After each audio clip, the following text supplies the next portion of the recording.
새벽 기도에 오신 여러분들을 진심으로 환영합니다. 오늘 부를 찬송가는 찬송가 366장 어두운 내 눈 밝히사라는 찬송가를 같이 부르겠습니다.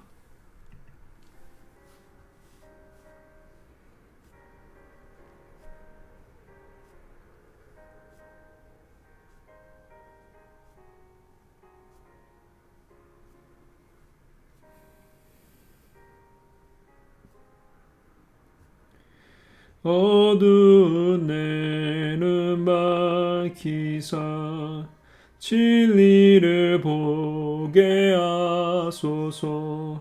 진리의 열쇠 내게 주사 참 빛을 찾게 하소서. 깊으신 뜻을 알고자 엎드려 기다리오니 내 눈을 뜨게 하소서. 성령이여 막혀진 내 기여시사 주님의 귀한 음성을 이기로 밝히 들을 때에 내 기쁨 알량 얻겠네. 깊으신 뜻을 알고자 엎드려 기다리오니 내 길을 열어주소서. 성령이여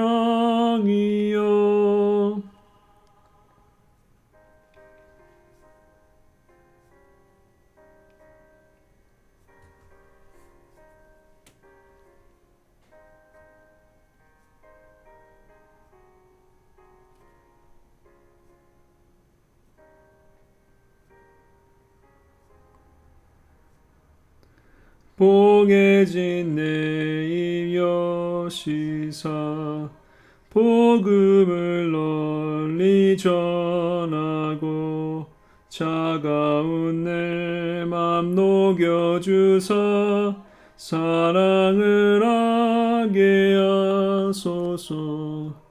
깊으신 뜻을 알고자 엎드려 기다리오니 내 입을 열어주소서. 성령이여 아멘. 기도하겠습니다. 하나님 아버지 감사합니다. 오늘 말씀을 가지고 주님 앞에 나왔습니다. 오늘 이 예배를 통하여 우리의 마음을 만져주시고 우리가 보지 못하는 것들이 있다면 성령의 눈을 열어주시사 우리의 눈이 띄어지게 하여 주시고 하나님의 말씀을 통하여 우리가 또 하나님께서 요구하시는 것들을 잘 행해 나가면서 살 수 있도록 인도하여 주시옵소서. 예수님의 이름으로 기도드렸사옵나이다. 아멘. 예레미야 27장.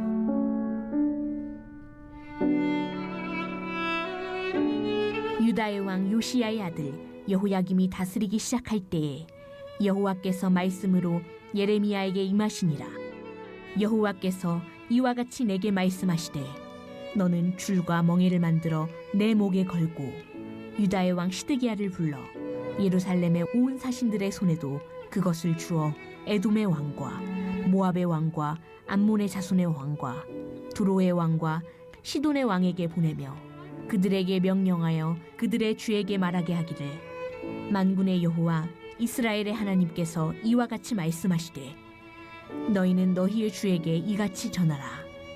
나는 내 큰 능력과 나의 쳐든 팔로 땅과 지상에 있는 사람과 짐승들을 만들고 내가 보기에 옳은 사람에게 그것을 주었노라. 이제 내가 이 모든 땅을 내 종 바벨론의 왕 느부갓네살의 손에 주고 또 들짐승들을 그에게 주어서 섬기게 하였나니 모든 나라가 그와 그의 아들과 손자를 그 땅에 기한이 이르기까지 섬기리라. 또한 많은 나라들과 큰 왕들이 그 자신을 섬기리라. 여호와의 말씀이니라.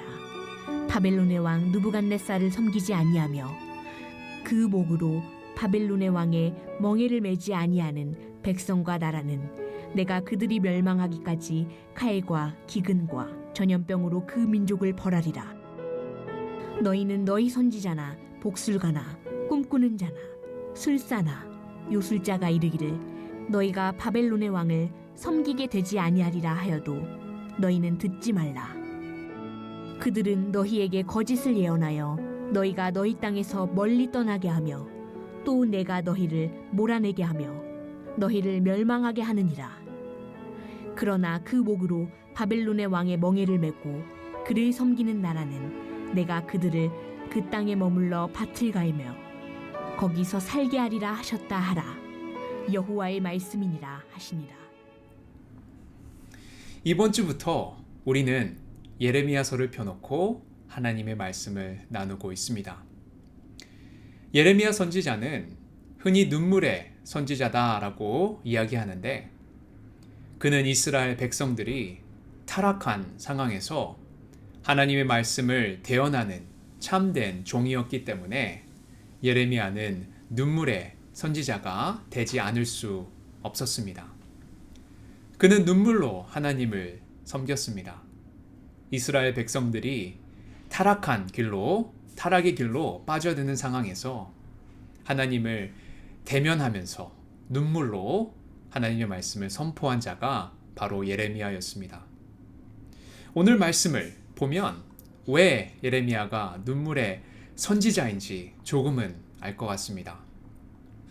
남유다가 바벨론의 왕에 의해 2차 공격을 받아 멸망 직전까지 가 있었습니다. 그런 아주 긴박한 상황 속에서 예레미야가 하나님의 계시를 받게 되고 그 계시를 선포하고 있는 장면입니다. 저는 이 말씀을 묵상하면서 심판 가운데 치닫는 그의 백성들을 향해 이 선포하시는 메시지를 곰곰이 묵상해 보았습니다. 특별히 오늘 본문 말씀에서 바벨론, 느부갓네살 왕을 섬기라 라고 선언하시는 그 하나님의 뜻이 무엇인지 곰곰이 살펴보았습니다. 이 말씀을 통해 오늘날에 주는 하나님의 메시지가 무엇인지 같이 한번 나누어 보도록 하겠습니다. 오늘 본문의 말씀을 보니까 하나님께서 아주 이상한 말씀을 예레미야에게 해주십니다. 2절의 말씀을 같이 보도록 하겠습니다. 여호와께서 이와 같이 내게 말씀하시되 너는 줄과 멍에를 만들어 내 목에 걸고. 아멘.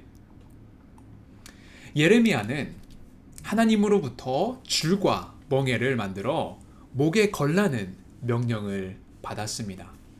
참 괴상한 말씀을 받았습니다. 줄과 멍에를 예레미야의 목에 걸고 있으면 그 사신들이, 주변에 있던 그런 사신들이 예레미야를 찾아올 때마다 그가 걸고 있었던 줄과 멍에를 사신들에게 주어 그들의 왕들에게 보내라고 하나님은 명령하십니다. 줄과 멍에는 무엇입니까? 줄과 멍에는 가축들에게 거는 기구입니다. 줄과 멍에는 주인의 말을 듣게 하기 위해서 소나 말의 목에 거는 기구였습니다. 그러한 줄을 또 멍에를 예레미야 목에 걸었다는 것은 정말 보기 흉한 것이었습니다. 부끄러운 일이었고 정신이 이상한 사람으로 오해받기 십상입니다. 그런데 하나님은 예레미야를 하나님의 말씀을 선포하시는 도구로 사용하시는데 그를 이런 모습으로 사람들 앞에 서게 하셨다는 겁니다. 왜일까요? 사실 예레미야가 자기 자존심이나 체면을 염두에 두고 사역하는 선지자였다면 그는 하나님의 말씀을 그대로 외치지 못했을 것입니다. 예레미야가 자존심과 체면을 세우기 위한 사람이었다면 사람들로부터 배척받지 않으려고 사람들의 인기를 얻기 위한 말을 했을 것입니다. 하지만 예레미야는 하나님의 명령을 그대로 받아들이며 순종했습니다. 왜냐하면 그의 자존심이나 체면은 하나님의 말씀을 바르게 증거하는 것에 있었기 때문입니다. 신자의 자존심 또한 다르지 않다고 생각합니다. 우리는 대개 복을 받고 높은 자리에 오르는 것만이 신자의 자존심을 살려준다라고 생각합니다. 보통 사람들은 세상에서 잘 되는 것이 곧 하나님께 영광이 되고 세상에서 실패하고 무시당하고 조롱을 받게 되면 그것은 하나님께 영광이 되지 못한다고 생각합니다. 하지만 예레미야의 상황은 어땠습니까? 예레미야의 목에는 지금 줄과 멍에가 매달려 있었습니다.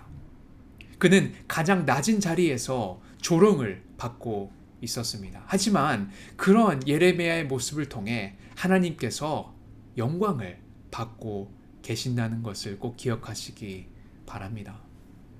그는 사람들의 조롱을 받는 것에서도 말씀에 순종했습니다.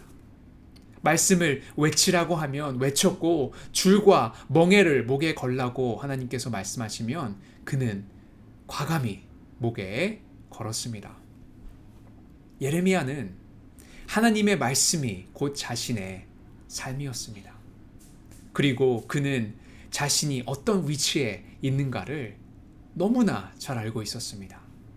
그는 어떤 상황에 있던, 어떤 몸으로 존재하던, 어떤 조롱을 받던 하나님을 세상에 증거할 도구로 보냄 받았다는 것을 예레미야는 너무나 잘 알고 있었습니다. 우리의 인생들도 마찬가지입니다. 우리가 조롱받는 상황에 있습니까? 힘들어하는 상황에 있습니까? 우리는 하나님이 사용하시는 도구임을 잊지 않아야 할 것입니다. 그런데 예레미야의 이런 비참한 모습을 통해 하나님은 어떤 말씀을 선포하시고자 하셨나요? 이 말씀을 종합해 보면 한 단어로 종합해 볼 수 있습니다. 바로 심판입니다. 하나님은 지금 예레미야를 통해 심판의 메시지를 전하고 있는 것입니다. 지금 미국 교회나 한국 교회를 보면 조롱과 비판의 대상이 되어버렸습니다. 코로나로 불평등이 심화되면서 중앙 집권의 리더십이 강화되면서 교회에 대한 비판도 더욱 거세지고 확장되는 것이 사실입니다. 특히 현장 예배를 강행한 교회는 시민들로부터 많은 비난을 받고 있습니다. 하지만 현장 예배를 강행한 것이 성경적으로 옳은 것인가 아니면 틀린 것인가를 논의하는 것보다 우리는 이 말씀을 통해 더 본질적인 것에 초점을 맞춰야 합니다. 신자들을 위한 현장 예배를 드릴 것인가 말아야 할 것인가 라는 것은 방법론적인 문제이기 때문에 우리 교회도 코대위가 있듯 각 교회의 리더십들의 방향에 따라 결정되는 것이 저는 개인적으로 맞다고 생각합니다. 하지만 오늘 우리가 생각해 보아야 할 질문은 이것이라고 생각합니다. 하나님께서 왜 코로나 바이러스 사태를 통해 이 많은 나라들을 심판하시는 것뿐만 아니라 하나님이 사랑하시는 교회도 왜 심판하시는가라는 질문을 해보아야 할 필요가 있습니다. 예를 들어 산불이 일어나고 홍수가 일어나면 이런 재난을 통해 우리는 나라들을 깨우려고 합니다. 왜냐하면 이런 재난은 개인적인 것뿐만 아니라 사회 전체를 뒤흔드는 일이기 때문에 우리는 대개 미국이나 한국이 회개하고 주님의 품으로 돌아와야 된다고 선포합니다. 이런 것들은 성경적으로 옳은 말씀입니다. 하지만 코로나 사태는 다른 재난들과 본질적으로 다르다는 것을 깨달았습니다. 왜냐하면 하나님은 많은 나라들 뿐만 아니라 지금 온 교회들까지도 심판하고 계시기 때문입니다. 코로나 바이러스는 이 세상을 심판하는 하나님의 도구이기도 하지만 교회를 향한 심판이기도 합니다. 코로나 사태로 인하여 우리는 더 이상 현장 예배를 드릴 수 없게 되었습니다. 한 곳에 모여서 찬양하는 것이 법적으로 금지되어 있습니다. 우리가 많이 하던 친교도 못하게 되었습니다. 우리가 친교를 통해 서로 위로를 받으며 성령 안에서 사랑을 나누는데 그것조차 힘들게 되었습니다. 우리가 정말 목숨 걸고 사수했던 선교와 전도도 다 중단되어 버린 상태입니다. 왜 그렇습니까? 그 이유는 하나님께서 지금 교회를 심판하시고 계시기 때문입니다. 우리가 잘 분별해야 할 필요가 있습니다. 우리는 우리 개인의 신앙도 생각해야 되지만 하나님은 지금 교회를 심판하고 계십니다. 온 세계에 있는 교회를 코로나 바이러스라는 것을 통해서 하나님은 심판하고 계시는 겁니다. 그래서 6절에 보니까 하나님은 바벨론 왕을 쓰셔서 유다의 백성들을 심판하도록 하셨다고 성경은 말해줍니다. 6절의 말씀을 보겠습니다. 이제 내가 이 모든 땅을 내 종 바벨론의 왕 느부갓네살의 손에 주어 또 들짐승들을 그에게 주어서 섬기게 하였나니 아멘. 유다는 망하게 하시고 바벨론으로 하여금 유다를 종으로 삼으셨다고 하는데 이 말은 느부갓네살이 하나님의 도구로 사용되었다는 것을 말합니다. 다시 말해서 느부갓네살이 유다를 정복하고 백성들을 포로로 끌고 가는 것이 모든 일이 하나님 보시기에 옳다는 것입니다. 이러한 이 하나님의 일을 옳음으로 받아들이면서 하나님은 유다에게 이런 말씀을 하십니다. 8절의 말씀을 보도록 하겠습니다.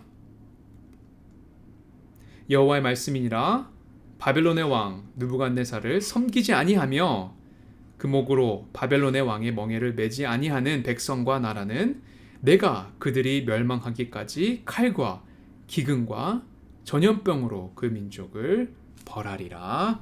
아멘. 하나님의 백성으로 정말 안타깝지만 바벨론을 섬기게 된 것을 당연한 결과로 받아들여야 한다고 성경은 이야기합니다. 그리고 바벨론 사태를 통해 하나님은 이런 말씀을 하시고 계신 것입니다. 하나님은 유다 백성들이, 이스라엘 백성들이 자신의 죄들을 깨닫게 하는 목적으로 하나님은 바벨론을 일으키셨다고 합니다. 이와 마찬가지로 하나님은 코로나 바이러스를 느부갓네살처럼 하나님의 도구로 사용하시면서 지금 하나님의 교회를 심판하고 계십니다. 이런 분별력이 우리는 있어야 합니다.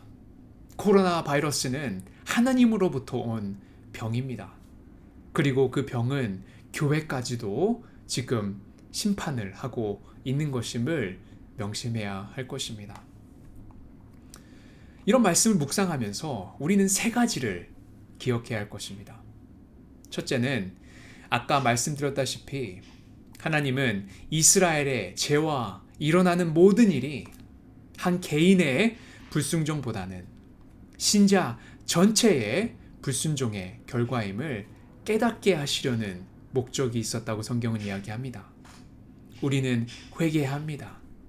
우리는 개인의 불순종도 회개해야 되지만 우리가 이 교회 전체를 놓고 이 코로나 사태가 불순종의 결과임을 깨달아야 합니다. 예레미야 2장 19절의 말씀을 보니까 내 악이 너를 징계하겠고 내 패역이 너를 책할 것이라. 그런즉 내 하나님 여호와를 버림과 내 속에 나를 경외함이 없는 것이 악이요 고통인 줄 알라. 주 만군의 여호와의 말이니라 라고 말씀하시면서 이런 상황에 놓인 것은 우연이 아니다라고 성경은 이야기합니다. 코로나 바이러스 사태는 우연이 아닙니다. 이것은 교회가 하나님을 경외하지 않고 그의 말씀을 업신 여겼기 때문에 하나님께서 그런 심판을 우리에게 주신 것입니다. 두 번째로 우리가 기억해야 할 것은 하나님은 그 누구도 세우실 수 있는 주권자이심을 인정해야 된다고 성경은 이야기합니다.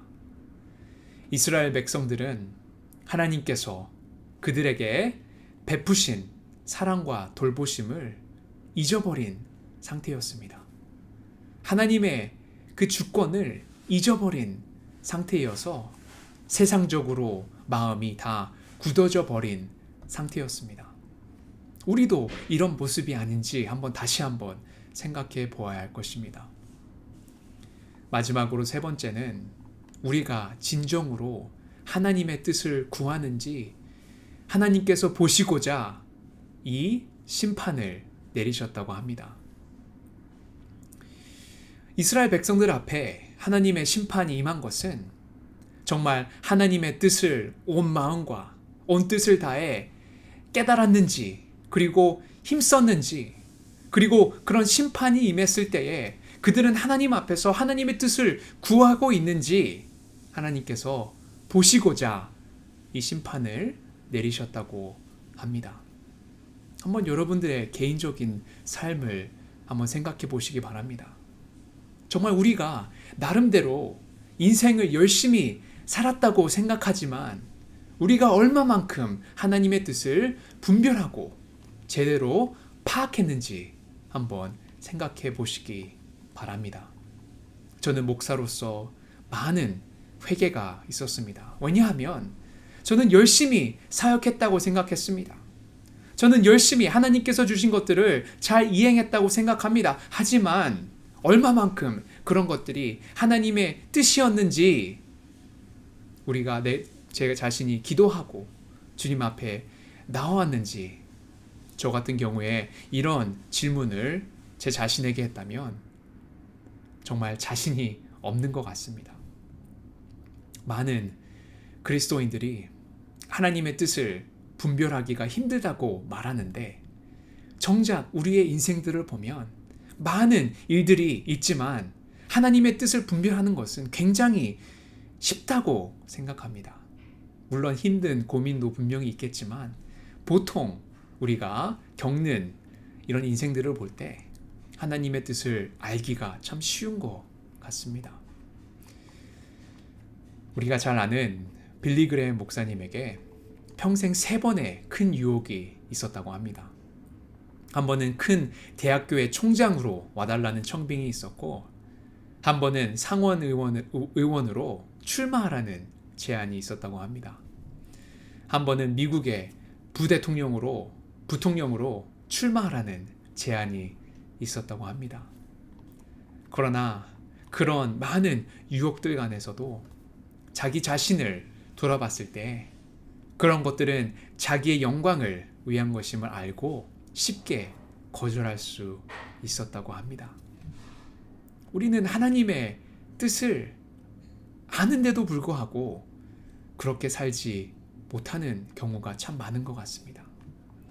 우리가 죽고 예수로 사는 자임을 분명히 하고 24시간 주님을 바라보면서 예수님은 나의 왕이십니다 라는 고백을 우리 인생 속에서 한다면 하나님의 뜻을 분별하는 게 그렇게 힘들까요?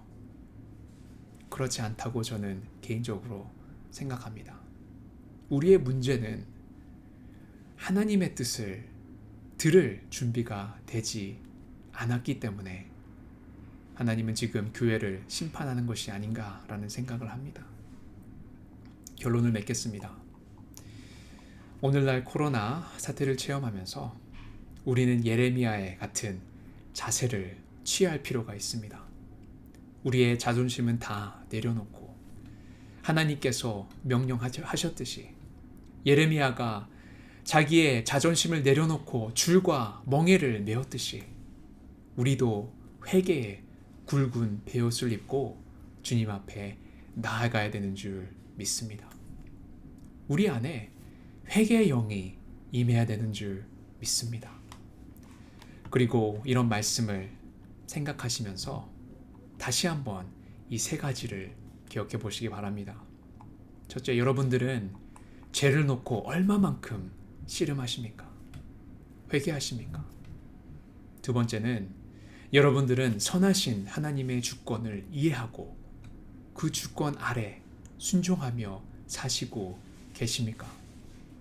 세 번째는 여러분들은 오늘 하나님의 뜻을 구하고 사십니까? 한번 이런 질문들을 생각해 보시면서 하나님을 개인적으로 만나는 귀한 기도의 시간이 되시기를 주님의 이름으로 축원합니다. 기도하겠습니다.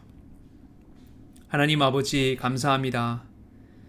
지금 교회가 필요한 것은 코로나 사태가 진정되는 것이 아닙니다. 우리가 필요한 것은 회개의 영이 우리 교회에 임하여서 주님 앞에 굵은 베옷을 입고 나아와서 우리 자신을 위해 그리고 또 교회를 위해 세계를 위해 회개 기도하는 운동이 필요한 줄 믿습니다. 하나님, 우리의 이런 영이 오늘 새벽 아침에 임하게 하여 주시고 우리의 기도를 통하여 놀라운 부흥의 역사가 다시금 이 땅에 임하는 역사를 체험할 수 있는 기회가 되게 하여 주시옵소서. 예수님의 이름으로 기도드렸사옵나이다. 아멘.